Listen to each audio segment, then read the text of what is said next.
Dan setiap para pelaku mungkar, maksiat, khurafat, tahyul, bid'ah, hatinya tidak akan pernah hidup. Walaupun dia menyangka hatinya hidup, sebenarnya hatinya sedang mati.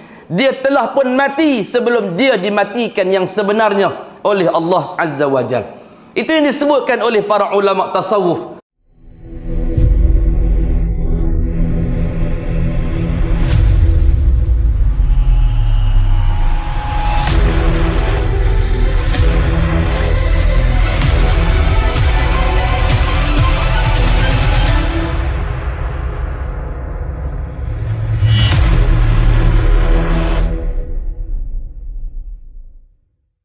Alangkah malangnya bagi mereka yang meninggalkan salat.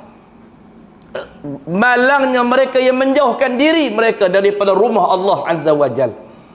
Malangnya umat Islam yang dipecah belahkan dalam pelbagai bentuk fahaman politik, manhaj, pemikiran dan sebagainya, sehingga akhirnya sebahagian daripada mereka hilang arah dan berada dalam jurang api neraka Allah Azza wa Jalla. Hadirin hadirat yang dimuliakan Allah Azza wa Jalla sekalian, kehidupan yang sebenar bagi manusia ialah kehidupan hati, dan hati tidak mungkin dapat hidup kecuali dengan mematuhi segala perintah Allah Azza wa Jalla. Hati tak akan dapat hidup melainkan dengan menunaikan perintah Allah. Hanya saja dengan menunaikan perintah Allah Azza wa Jalla sahaja dia akan menghidupkan hati. Hanya saja mengamalkan barang yang ditinggalkan oleh Nabi sallallahu alaihi wasallam sahaja yang akan menghidupkan hati dan menyegarkan hati. Hanya saja dengan menjunjung tinggi sunnah Nabi sallallahu alaihi wasallam sahaja yang akan menyebabkan hati itu senantiasa hidup di sisi Allah Azza wa Jalla. Dan setiap para pelaku mungkar, maksiat, khurafat, tahyul, bid'ah, hatinya tidak akan pernah hidup. Walaupun dia menyangka hatinya hidup, sebenarnya hatinya sedang mati. Dia telah pun mati sebelum dia dimatikan yang sebenarnya oleh Allah Azza wa Jalla. Itu yang disebutkan oleh para ulama tasawuf dalam menceritakan tentang keadaan hidupnya hati seseorang manusia ataupun matinya hati seseorang manusia. Bagi seseorang yang telah pun diberikan kepadanya kehidupan bagi hati, maka dia telah memberikan kehidupan yang kedua dalam kehidupannya. Bagi siapa yang telah mematikan hatinya sebelum matinya yang sebenar, maka kata para ulama tasawuf, dia telah pun mematikan dirinya sebelum matinya yang sebenar. Dia dianggap seperti bangkai yang bernyawa. Sebab tu orang tua sebut tentang hang ni macam bangkai bernyawa. Dalam soal kehidupan, dia dah macam mati. Cuma disebabkan dia berjalan, semua disebabkan dia masih menapak di atas muka bumi Allah. Dia masih makan, dia masih minum, maka dilihat dia seperti orang yang hidup dan masih bernyawa. Sedangkan dalam bentuk yang hakikinya, dalam bentuk yang warasnya, dia adalah bangkai yang bernyawa. Dia dah pun jadi bangkai. Dia dah pun mati pada mati yang sebenar, yang sebenar-benarnya.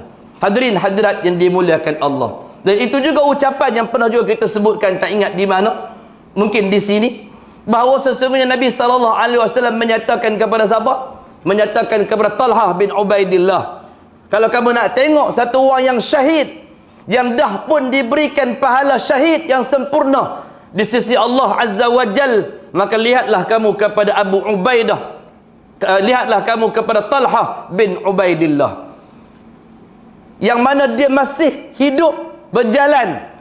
Dia dah pun dilukai, dia dah pun dipanah, dia dah pun diparang, dia dah pun ditombak, tapi masih kekal hidup. Maka kata Nabi SAW, kalau kamu nak tengok satu orang syahid yang masih hidup, maka lihatlah kepada Talhah bin Ubaidillah. Hadirin hadirat yang dimuliakan Allah Azza wa Jal, hanya dengan melaksanakan perintah Allah Subhanahu wa taala sahaja dan menjauhi segala bentuk larangan Allah sahaja yang mampu untuk memberikan kehidupan bagi hati. Seseorang Islam berkewajipan mengislahkan hati, terlebih dahulu sebelum mengislahkan tubuh badan lahir yang lain. Sebelum, kata pegang kitab kita, sepatutnya bagi seorang Islam dalam dia memerhatikan apa yang dia nak rawat kepada anggota tubuh badan dia, terlebih dahulu dia perlu untuk mengislahkan hatinya, perlu untuk dia merawat hatinya terlebih dahulu. Tidak ada yang bermanfaat kepada seseorang hamba pada hari kiamat kelak, melainkan yang kembali kepada Allah Subhanahu wa taala dengan hati yang sihat, hati yang sejahtera, hati yang selamat, sebagaimana firman Allah dalam surah Asy-Syu'ara pada ayat yang ke-88 dan 89, di mana Allah berfirman, yauma yunfa'u malun wala banun illa man atallaha biqalbin salim. Hari yang padanya harta benda dan anak pinak tidak dapat memberikan pertolongan sesuatu apapun. Penafian yang dibuat oleh Allah Subhanahu wa taala kepada sesiapa pun yang merasakan dirinya diangkat, yang merasakan dirinya dipuja, yang merasakan dirinya mursyid tarikat besarkah, yang merasakan dirinya khalifah tarikat mu'tabar atas muka bumi kah, yang mana dirinya merupakan satu orang khalifah Nusantara kah, khalifah kutub selatan kah, khalifah kutub timur kah, kutub mana pun, dia tak payah anggap kata dia telah pun sempurna.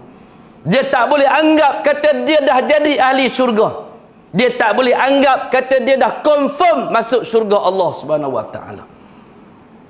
Sesiapa pun tidak akan datang kepada Allah Subhanahu wa taala melainkan tidak ada siapa pun yang akan membantunya, tidak ada siapa pun yang akan menolongnya, baik daripada kaum kerabatnya, baik daripada harta bendanya, baik daripada pengaruh sosial dan sebagainya, berapa ramai followers dan pengikutnya sekalipun, tidak akan mampu untuk menyelamatkan dia pada hari kiamat Allah Azza wa Jal, illa man atallaha biqalbin salim, melainkan yang datang kepada Allah Azza wa Jal, kata Allah Subhanahu wa taala, dengan hati yang selamat, dengan hati yang sejahtera, hati yang selamat. Kita sering ulang, keselamatan bagi hati itu mesti dicerna, mesti diperbaiki, mesti diselimutkan dengan baik.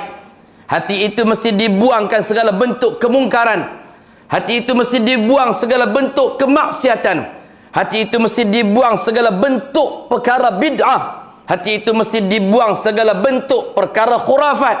Hati itu mesti dihilangkan daripada segala perkara yang tahyul, yang merosakkan akal yang waras. Hatta apapun, hatta siapa kata sekalipun, tak akan memberikan apa-apa pun manfaat bagi jiwa yang ianya jika datang kepada Allah Subhanahu wa taala dengan kesumat perkara-perkara yang dilarang oleh Allah Azza wa Jal. Jika hati itu datang kepada Allah dengan satu bentuk amalan yang tidak dikerjakan oleh baginda Nabi-Nya Muhammad sallallahu alaihi wasallam, jika hati itu datang dalam keadaan tidak menjunjung kasih di atas apa yang telah dibawa oleh baginda Nabi-Nya Muhammad sallallahu alaihi wasallam,